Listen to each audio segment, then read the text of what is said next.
just a little bit more information about the maps.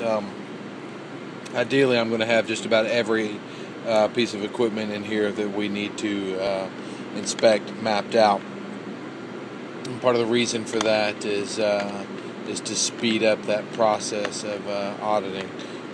So right now, this is an example of actual A1 or Zone A, first floor emergency light locations. If you'll see right here is truck post. I'll put a star next to it to indicate that that's kind of where it starts for this map. You've got A001, and you go around, an arrow takes you to the next one, and continues all the way around through the entire building.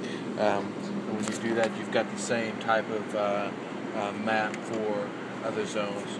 So, for instance, this is Zone B. It does the same thing. Now, there may be discrepancies or flaws in this, and ask you just to address that with me, and then I'll make a change to the map, print out and laminate a new one.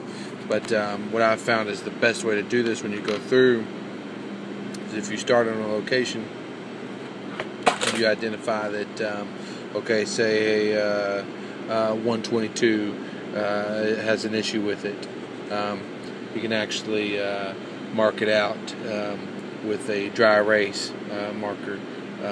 So that way all you really got to do is carry the map around with you as you go, mark what the issue is, and say, if you need to, say maybe it's a lens or something like that, or a bulb, you can kind of know what's wrong with it there.